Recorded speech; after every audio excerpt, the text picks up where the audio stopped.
ओम जय जय जय नमोस्तु नमोस्तु नमोस्तु नमो ओरियंताणम नमो सिद्धाणम नमो आयर्याणम नमो वज्राणम नमो लोहे सब सावणम मंगलम भगवान वीरो मंगलम गोतमो गणी मंगलम कुंदु कुंदाद्यो जय धर्मोस्तु मंगलम सर्वमंगल मांगल्यम सर्वकल्याणकारकम प्रधानम सर्वधर्माणां जैनम जयतु शासनम जैनम जयतु शासनम नमः समय साराय स्वानुभूत्या चकास्ते चित्स्वभावाय भावाय सर्वभावान्तर्चिदे वन्दितु सर्वसिद्धे व्योमचलमणोमं गतिं पत्ते वोच्छामि समय पावुर्मणिमो सुखकेवली फणिनम्। श्री समाचार्य ग्रंथ और गाथा नंबर 102।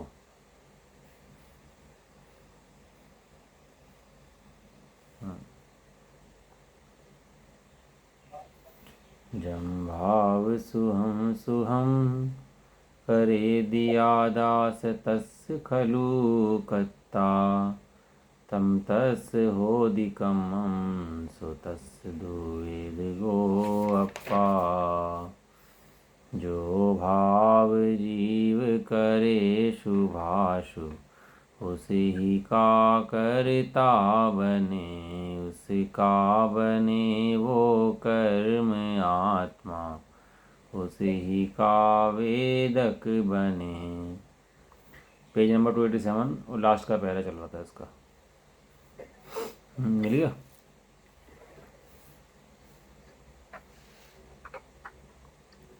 अब कुछ विशेष कहते हैं। आचार्य सिंह की टीका है और इसमें लास्ट का पैरा एक रह गया था, वो पढ़ लेते हैं इसका ना। अब कुछ विशेष कहते हैं। क्या कहते हैं विशेष?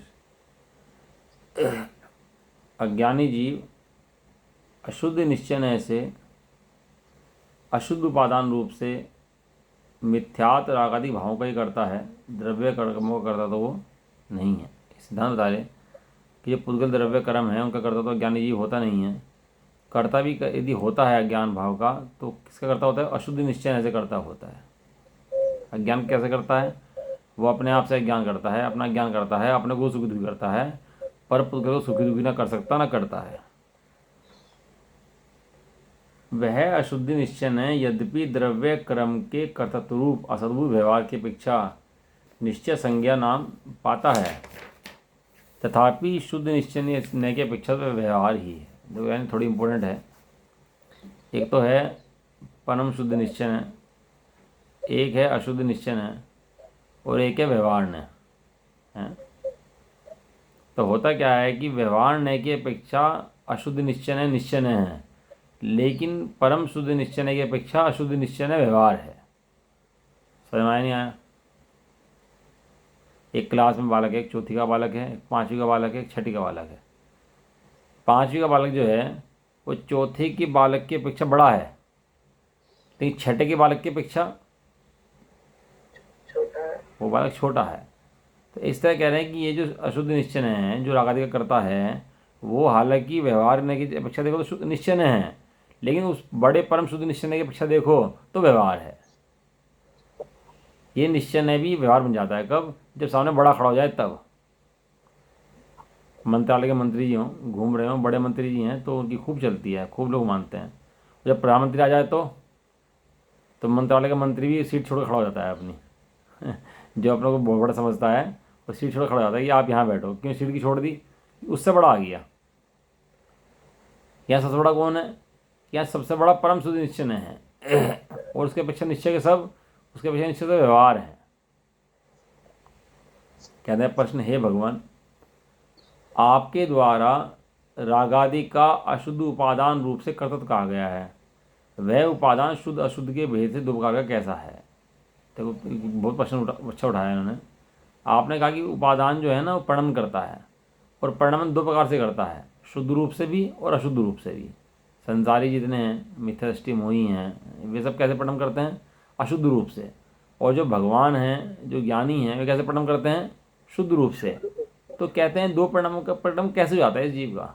है वो जीव तो जीव है, शुद्ध है, त्रिकाल शुद्ध है, तो दो प्रकार का परिणाम कैसे होता है? तो उससे कहते हैं कि उसे कहा जाता है तपे हुए लोहे के पिंड के समान उपाधि वाला लोहा अशुद्ध उपादान रूप से तथा शुद्ध सोने के शुद्ध पीलापन आदि गुणों के समान निरुपाधि वाला सोना शुद्ध उपादान रूप से है।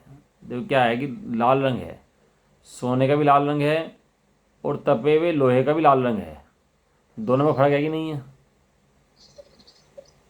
बढ़िया एग्जाम्पल दिया उन्होंने इसके अंदर। तपा हुआ लोहे का पिंड है, उसका रंग कैसा है? वो लाल।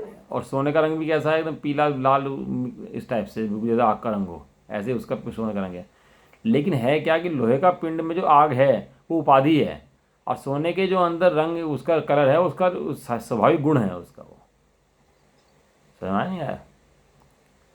लोहे का पिंड गर्म हो जाता है एकदम भयंकर रूप से एकदम से, और ऐसे लाल हो जाता है बिल्कुल एकदम है। निर्धूम अग्नि होती है ना, बिना धुएं की अग्नि। लक्षण लाते हैं जहाँ जहाँ धुआं है वहाँ वहाँ अग्नि है। ये लक्षण त्रिकाल सत्य नहीं है। क्यों? क्योंकि सूर्य के अंदर अग्नि है, धुआं नहीं है। लोहे के गोले के अंदर अग्नि है, धुआं नहीं है। अब वहाँ यदि लक्षण लगा ले कि जहाँ जहाँ धुआं वहाँ वहाँ अग्नि, तो गोले को पकड़ लेगा लोहे के और हाथ जला लेगा अपना। ऐसे लक्षण सत्य नहीं है। ये लक्षण क्या है कि पहचान के पीछे सही है कि जहाँ जहाँ धुआं होगा वहाँ वहाँ अग्नि होगी, ये बात तो ठीक है। लेकिन जहाँ जहाँ अग्नि होगी वहाँ वहाँ धुआं होगा, ये बात ठीक नहीं है। जहाँ जहाँ राग है वहाँ वहाँ आत्मा होगा, और जहाँ जहाँ आत्मा है वहाँ वहाँ राग होगा। तो सही है कि नहीं है?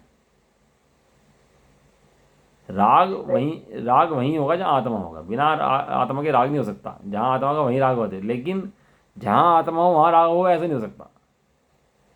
तो त्रिकाल लक्षण नहीं है जीव का ये। और ये त्रिकाल लक्षण से जीव की पहचान नहीं होती है।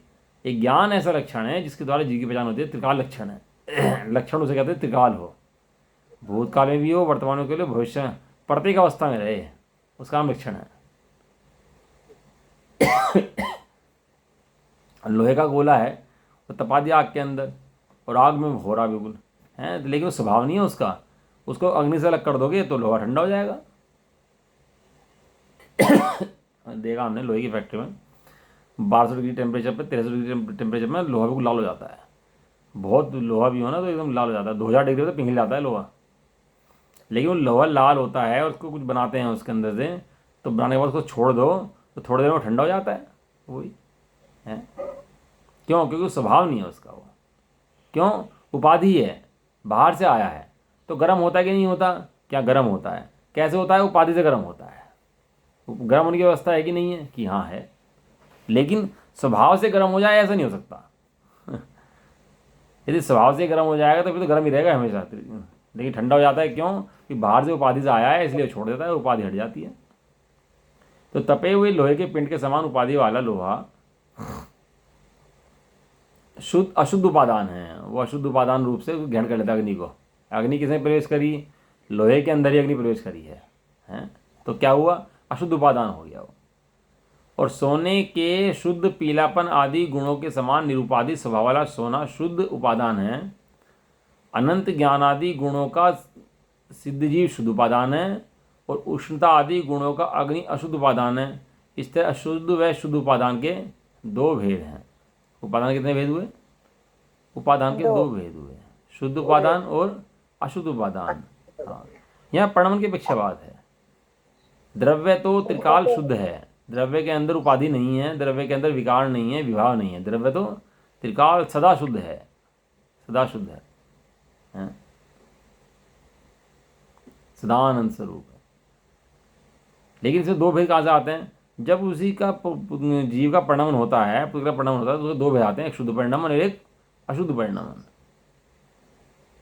यह व्याख्यान उपादान कारण के कथन के काल में शुद्ध तथा अशुद्ध उपादान रूप से सर्वत्र जान लेना चाहिए, ऐसा भावार्थ है। जितने भी अशुद्ध उपादान रूप से परिणमन है वो उपाधि की अपेक्षा है, और जितना भी शुद्ध परिणमन है वो निरुपाधि स्वभाव की अपेक्षा से है ना, ऐसा। अब यह गाथा नंबर 103 नंबर गाथा चलेगी, और जैसे ना चलेगी 110 नंबर गाथा। अब यह कहते हैं कि प्रभाव को कोई द्रव्य नहीं कर सकता। यह सिद्धांत गाथा है। गाथा जो है ना, इस सिद्धांत की गाथा। आगे नंबर गाथा नंबर 372 आएगी तो उसके अंदर रेफरेंस देंगे इस गाथा का कि गाथा नंबर 103 में हमने ये कहा था। आचार्य वचन देव जो है रेफरेंस देंगे इस गाथा का आगे आगे शास्त्र के अंदर क्या कहेंगे कि वहाँ भी ऐसा कहा गया था जो यहाँ बता रहे हैं। अभी इसमें जो है ना ऊपर जो शुद्ध अशुद्ध उपादान है, अब सारा अभ्यास पुरुषार्थ समवाय सब इसके अंदर आ गए।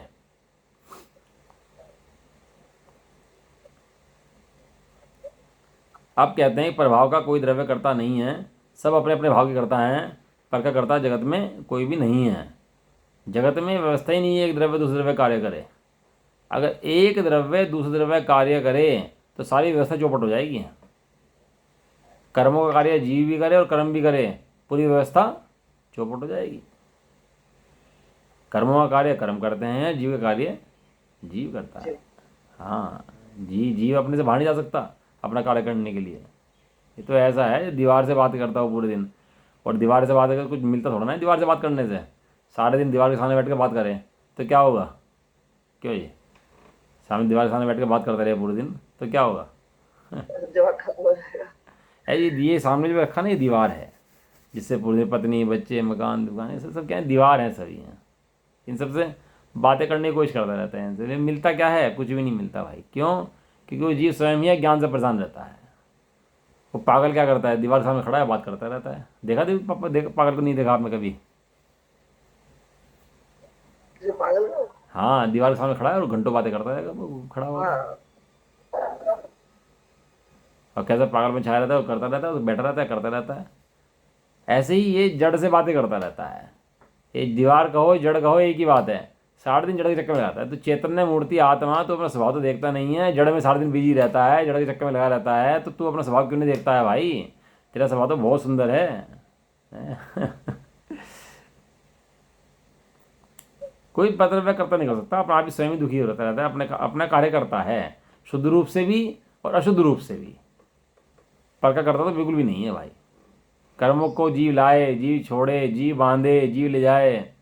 ये जो शास्त्रों में कथन आता है ना कर्मों के संबंध में कि कर्मों को जीव बांधा ले गया, ये सब व्यवहार न्याय कथन है। समय सार जी की अपेक्षा कहते हैं कि यहाँ जीव को कर्मों ने बांधा ही नहीं है, कर्म जीव को बांध सकते ही नहीं है। तो बंधन कहाँ है? कि वर्तमान का बंधन वर्तमान के अज्ञानता के अंदर है। वर्तमान की अज्ञानता तोड़ दे तो कर्म कुछ नहीं कहते। कर्म को मना करते हैं इससे कि तू अपना तत्व ज्ञान मत कर, तो अपना स्वाध्याय चिंतन मत कर, तो आराधना मत कर, तो अपने को आत्मा मत समझ। ये कर्म मना करते हैं क्या? कर्म तो मना नहीं करते। कर्म तो कुछ भी नहीं कहते, जड़ है ना वो तो। वो क्या कहेगा? वो तो जड़ है, तो क्या तो कुछ कहता ही नहीं बेचारा। ये तो वास्तव में अपनी गलती से स्वयं हैरान हो जाता है और दोष देता है कर्मों के ऊपर। दोष देता है कर्मों को, स्वयं दोष करे और जो आरोप है वो कर्मों के ऊपर लगाए। टोटम जी लिखते हैं ऐसी अनीति जिन शासन में संभव नहीं। गलती खुद की और दोष दूसरे का। यहाँ कहते हैं दोष कर्मों का नहीं है, दोष भी तेरा है और दोषों का अभाव करके गुण प्रकट होंगे वे भी तेरे हैं। गाथा पढ़ लेते हैं। जो जमी गुणे दवे सो अन्नमयी दुण संक मदी दवे सो अन्नमक संकंतो कहतम परिणामये दवम। जो द्रव्य जो गुण द्रव्य में परिद्रव्य रूप ना संक्रमे अनसंक्रमा किस भांति वह परिद्रव्य परमा में हरे। जो जमहि गुणे द्रव्य, जिस द्रव्य में जो गुण, सो अन्नमयी, अन्नमयी मने अन्य रूप से, दुण संक्रमति द्रव्य, संक्रमण को प्राप्त नहीं होते हैं। सो अन्न संकंतो, अन्न संकंतो अन्य रूप से संक्रमण को प्राप्त ना होते हुए कहतम प्रणमाय दव्वम, वो परद्रव्य का प्रणम कैसे करा सकते हैं? गाथार्थ। जो वस्तु अर्थात द्रव्य जिस द्रव्य में और गुण में वर्तती है वह अन्य द्रव्य में गुण में संक्रमण को प्राप्त नहीं होती, बदलकर अन्य में नहीं मिल जाती। अन्य रूप से संक्रमण को प्राप्त ना होती भी वह अन्य वस्तु को कैसे परिणमन करा सकती है। सिद्धांत दिया आचार्य देव ने हमारे को एक ही है समयसार जी के अंदर। लोग साथ समयसार जी पढ़ते हैं, ये मानते नहीं है कि समयसार जी के अंदर बात सत्य लिखी है, मानते ही है परिणमन मैं करा सकता हूँ, पूजा में कर सकता हूँ, इन परिणामों को मैं मंद कर सकता हूँ। चलो खुद का कार्य नहीं कर सकता, लेकिन जो मेरे परिणाम हैं उनको तो मैं मंद कर सकता हूँ, राग को घटा सकता हूँ। कि भाई साहब कोई व्यवस्था नहीं है राग को घटाने के लिए 83 लाख पूर्व वर्ष तक राग का उदय रहा तो रहा, गृहस्थी का उदय रहा तो रहा है। वो बाहुबली भगवान मुनि दीक्षा ले ली, लेकिन भरत को वैराग्य नहीं आया तो नहीं आया, और जब आया तो आया, और ऐसा आया कि सब पीछे छोड़ दिए, और दृष्टांत बन गया शास्त्रों के अंदर कि जी भरत चक्रवर्ती को दीक्षा लेते लेते ही केवल ज्ञान हो गया है। जबकि ऐसा नहीं होता। वो कथन उस अपेक्षा है वो कि अतिशोक्ति के अपेक्षा कथन है वो। उन्होंने दीक्षा भी ली, केश लोच भी करे, बैठे भी, अंतर्मुख ध्यान भी लगाया, तब केवल ज्ञान हुआ, पूरी प्रॉपर विधि लगाई उसके अंदर लेकिन अतिशोक्ति की अपेक्षा कहते हैं कि वो दीक्षा लेते लेते ज्ञान केवल ज्ञान हो गया, ऐसा नहीं है। लेकिन अतिशोक्ति से वर्णन बहुत होते हैं, व्यवहार की अपेक्षा कथन जिनवाणी के अंदर बहुत है। जिनवाणी के अंदर भी व्यवहार के कथन बहुत हैं। कर्म से जीव रुलता है, कर्म रुलाते हैं, कर्म छोड़ते हैं, कर्म को जीव बांधता है, कर्म जीव को, ये सब कथन बहुत हैं। तो ऐसा पहले जीव की मान्यता के अंदर ज्ञान चढ़ा रहता है, और ये कथन सुन करके और जीव का ज्ञान चढ़ जाता है, और उसकी मान्यता और पुष्ट जाती हैं। और जब कहो ना इससे कि नहीं ऐसा नहीं है, तो शास्त्र खोलता है, कर्ण नियोग के, चरण नियोग के, देखो ये लिखा, ये लिखा, ये लिखा, सब पढ़ाता है। अरे आचार्य कुंदन देव ने क्या लिखा वो तो पढ़ ले भाई। आचार्य कुंदन देव की सुनता ही नहीं है, और अपनी अपनी चलाता रहता है। क्यों? क्योंकि इसे परद्रव्य कर्ता बनना है ना, इसलिए संकरण को प्राप्त होती। जिस द्रव्य गुण में वह अन्य द्रव्य गुण में संकरण को प्राप्त नहीं होती। कर्मों की स्थिति पढ़ी होगी आपने, 10 कर्मों की स्थिति होती हैं, बंध, सत्ता, उदय, उदीर्णा, उत्कर्षण, अपकर्षण, संक्रमण, है ना। तो निदत्ति, निकाल आदि 10 अवस्थाएं होती हैं कर्मों की। तो कर्मों की अवस्था के साथ संक्रमण होता है। तो संक्रमण किसे कहते हैं? संक्रमण किसे कहते हैं कि वो कर्म प्रकृति का बदल जाना। असाता की प्रकृति थी, वो साता रूप बदल जाना है, विसंयोजना हो जाना, अनंतानुबंधी का या प्रत्यखान बदल जाना। क्या कहते हैं इसको? विसंयोजना, संक्रमण। तो कर्मों का संक्रमण हो जाता है। असाता का परिणाम अच्छे करे, धर्म के परिणाम करे, असाता का मान था तो क्या परिणाम हो गया? साता में बदल गया। वो 7 मिनट की आयु बांधी थी तो पहले में कन्वर्ट होगी, और उल्टे साता कर्म के उदय बन जाते हैं, साता का उदय बदल करके। तो वहाँ जो संक्रमण होता है ना कर्म प्रकृतियों का, इधर जीव के परिणाम विशुद्ध स्वयं होते हैं, कर्म प्रकृतियों का संक्रमण स्वयं होता है। जीव कर्म प्रकृति का संक्रमण नहीं करता। और जहाँ ये लिखा है जीव कर्म प्रकृति संक्रमण करता है, वो व्यवहार की अपेक्षा से कथन है। लगाओ का था ये वाली कि यदि कर्मों का संक्रमण जीव को करना हो तो जीव को कर्मों में जाना पड़ेगा, और वहां जाकर उनको काम करना पड़ेगा। लेकिन जीव संक्रमण ना कर सकता ना करता। जीव तो क्या करता है ना, परिणामों की विशुद्धि करता है। वहां कर्मों के संक्रमण, उत्कर्षण, अपकर्षण आदि स्वयं होते हैं। क्या कहा? क्या कहा? जीव अपने, हाँ बोलो। जीव अपने परिणाम स्वयं करता है, और वहाँ स्वयं परिणाम होते हैं। जो कर्मों के उत्कर्षण, अपकर्षण, संक्रमण हैं वे स्वयं होते हैं। जीव उनके उत्कर्षण, अपकर्षण, संक्रमण करता नहीं है। और जहाँ ये लिखा है कि जीव ने संक्रमण करा, जीव ने उत्कर्षण करा, वो निमित्त की अपेक्षा कथन है परमार्थ कथन नहीं है। परमार्थ कथन ये है कि अगर तुम्हें संक्रमण करना है तो तुम्हें कर्म बनना पड़ेगा, तब जाकर तुम संक्रमण कर पाओगे। नहीं तो संक्रमण करने की व्यवस्था उसकी है ही नहीं, तुम कर नहीं सकते संक्रमण उसका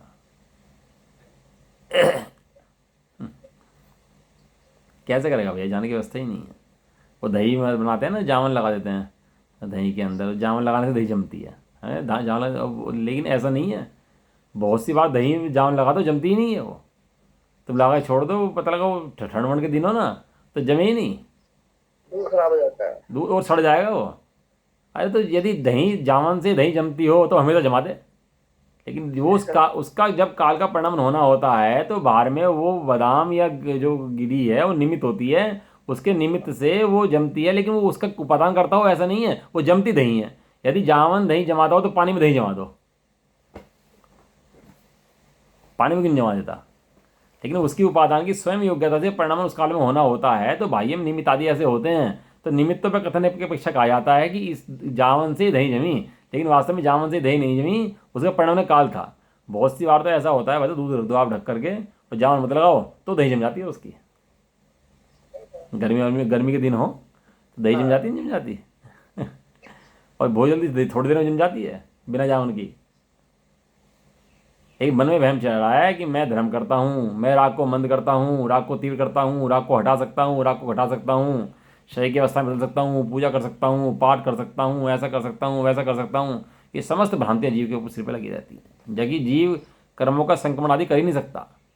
इस शरीर का बढ़ना घटना, बाल का जाना आना, आँख कमज़ोर होनी, कान के कमज़ोर होने, शरीर की अवस्थाएं होनी, ये समय हो रही है कि जीव करता है?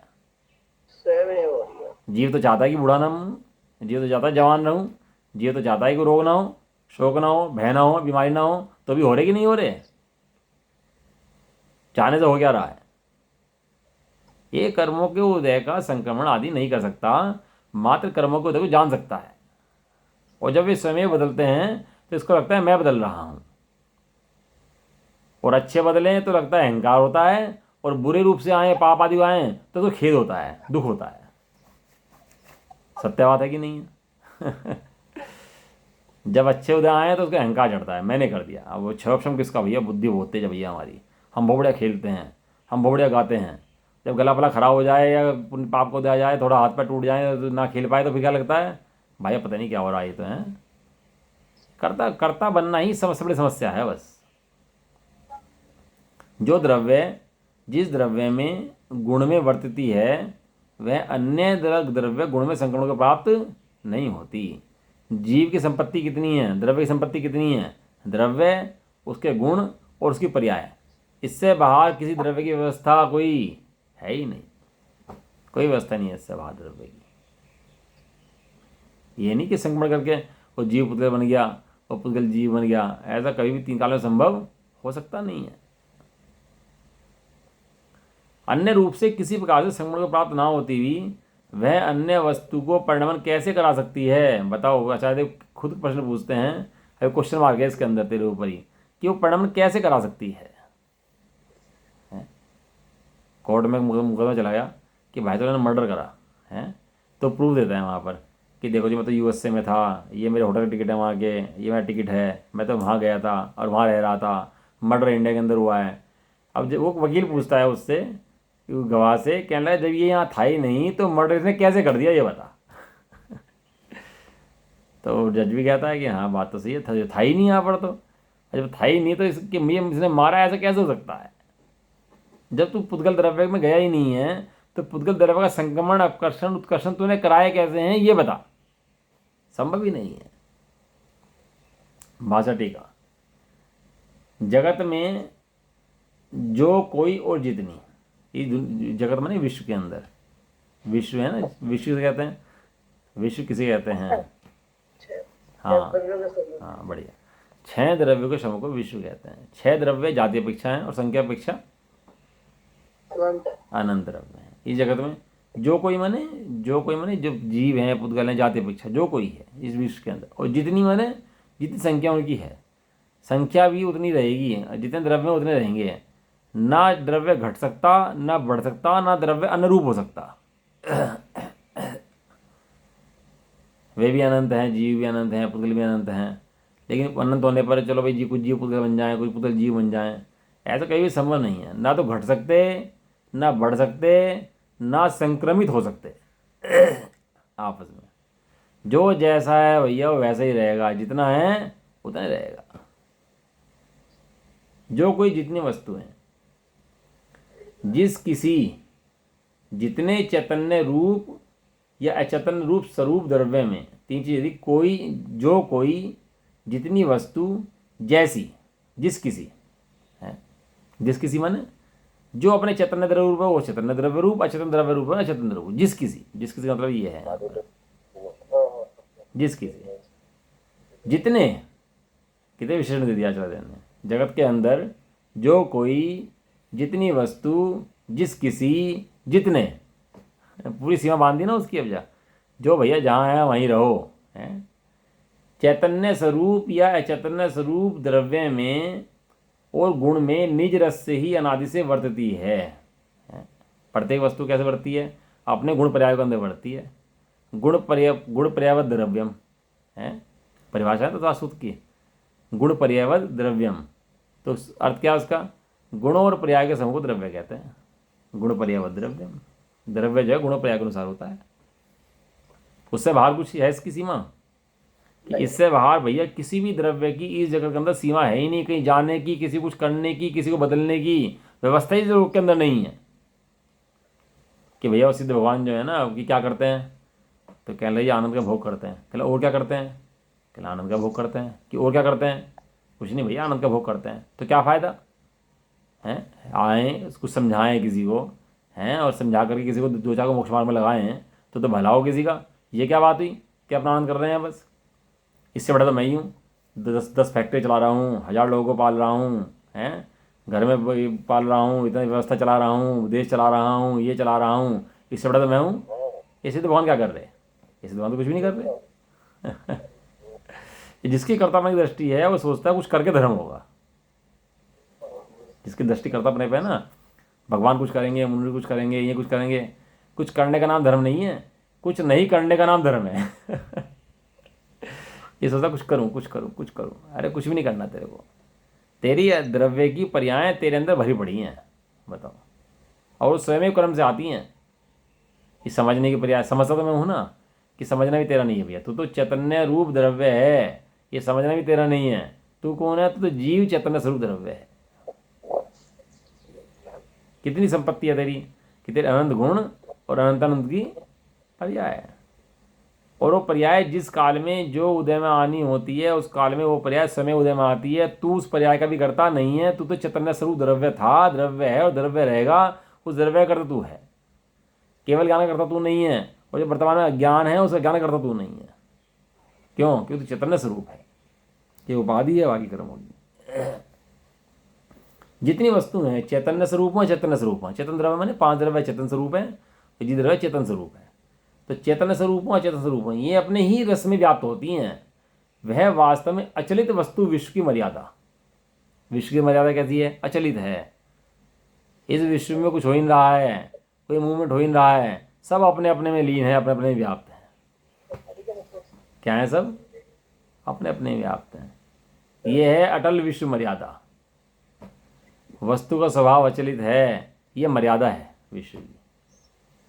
जैसे समुद्र अपनी मर्यादा नहीं तोड़ता, ऐसे ही विश्व का स्वभाव भी, ये सिद्धांत भी अपनी मर्यादा कभी तोड़ता नहीं है। एक वस्तु दूसरी द्रव्य वस्तु की कभी होती नहीं है। अचलित, कल भी शब्द आता है अचलित, और आज भी शब्द आया अचलित। अचलित वस्तु स्वभाव की मर्यादा को तोड़ना अशक्य होने से। अशक्य है। 2 चीज़ें होती हैं, एक दुर्लभ और एक अशक्य है। दुर्लभ माने दुर्लभता से काम किया सकता है, और अशक्य है, अशक्य। पानी की दही जवानी है, दुर्लभ है कि अशक्य है? असत्य। अशक्य है। हाँ अशक्य। और जहाँ अशक्य होता है वहाँ कल्पना भी नहीं करते हम कि भैया हम इसको जमा दें, कर दें, क्योंकि वैसे हमारे दिमाग में आती बात भी नहीं आती। और दिमाग में किसी की ऐसी बातें आए तो पागल होता है वो। उसको तो पागल कहा जाता है जो अशक्य को करने की कोशिश करे हैं। वस्तु का स्वभाव मर्यादित है भैया, कोई वस्तु बदलती नहीं है। और एक दूसरे में संक्रमण उत्कर्षण करना अशक्य है। ये उसी में अपने उतने अपने द्रव्य गुण में ही वर्तती है। अब सीमा कितनी? अपने द्रव्य गुण पर्याय के अंदर ही वस्तु की सीमा है, इससे बाकी भी जाती नहीं है। परंतु द्रव्यांतर या गुणांतर रूप संक्रमण को प्राप्त नहीं होती। और द्रव्यांतर गुणांतर संक्रमण को प्राप्त ना होती वह वस्तु अन्य द्रव्य को कैसे परिणाम करा सकती है? कभी नहीं करा सकती। इसलिए प्रभाव किसी के द्वारा नहीं किया जा सकता। प्रभाव, पर वस्तु का भाव किसी भी द्रव्य के सवाल नहीं किया सकता। चेतन में चेतन स्वरूप में रहता है और अचेतन अपने अचेतन स्वरूप में रहता है। ये इंद्रियां मतलब जड़ है कि चेतन? जड़ है। हाँ, इंद्रिया जड़ है। लगता कैसा है कि इंद्रियों से ज्ञान उपजता है।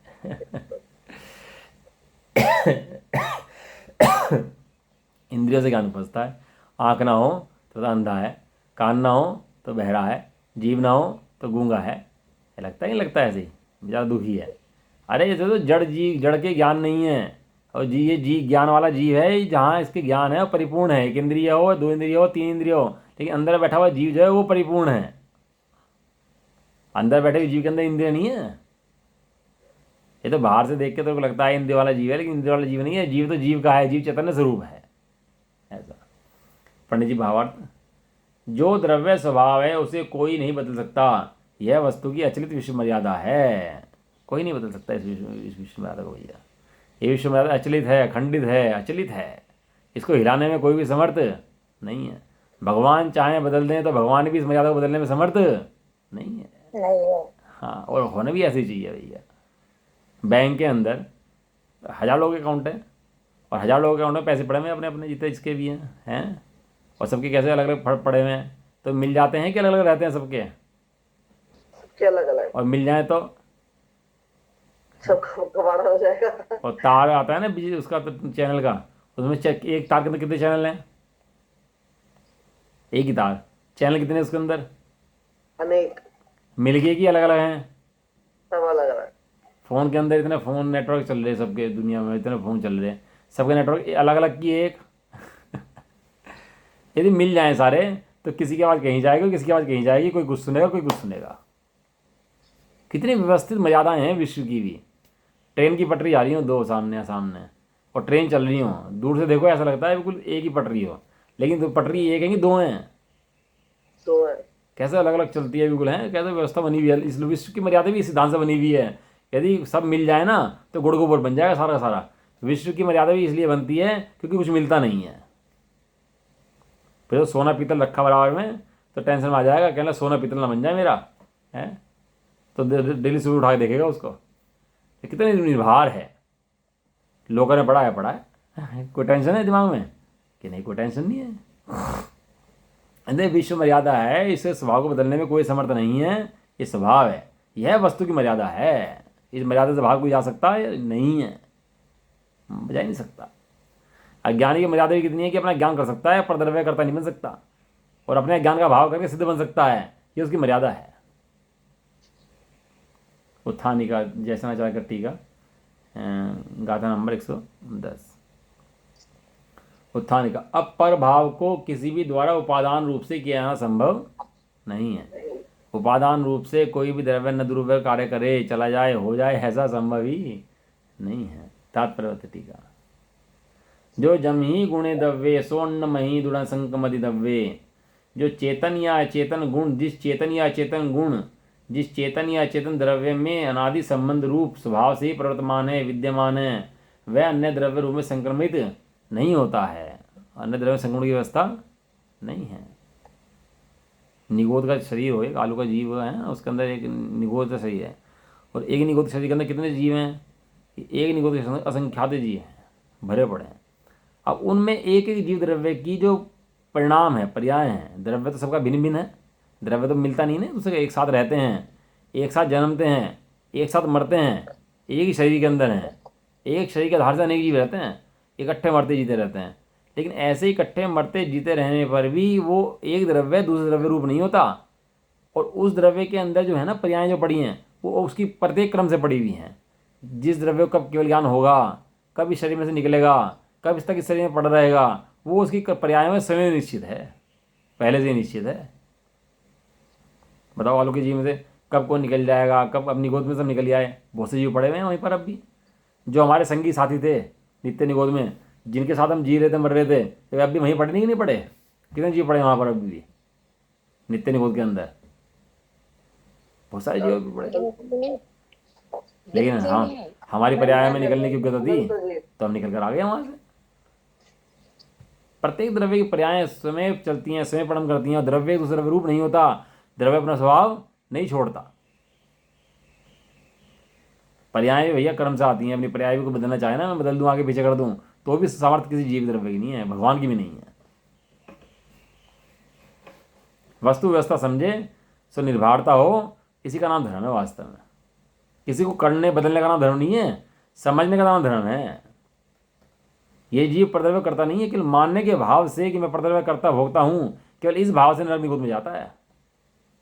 वरना कोई कोई इसको नरक में ले आना संभव नहीं है। केवल कैसे जाता है कि ये मानता है कि मैं परद्रव्य करता भोगता हूँ, इस भाव से नरक में चला जाता है, निगो में चला जाता है।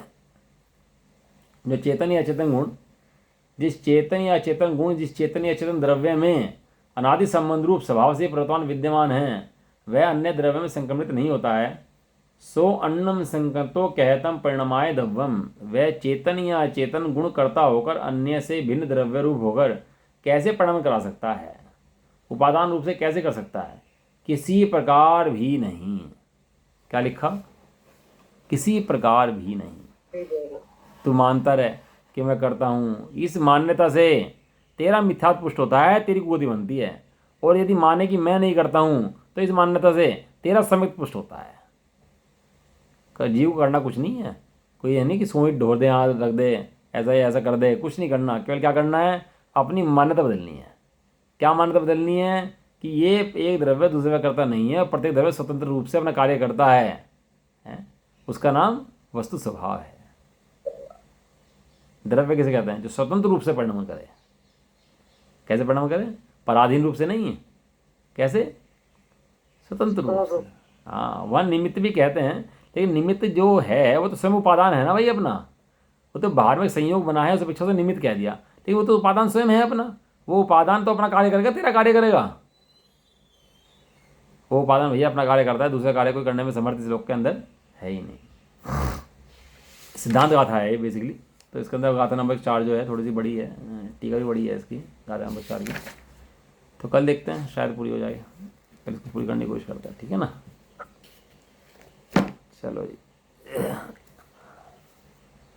निज निधि निज में बताई, यह अनंत उपकार है उसके लिए जिन वाणी माँ वंदना शत बार है। नवाणा उपकार में।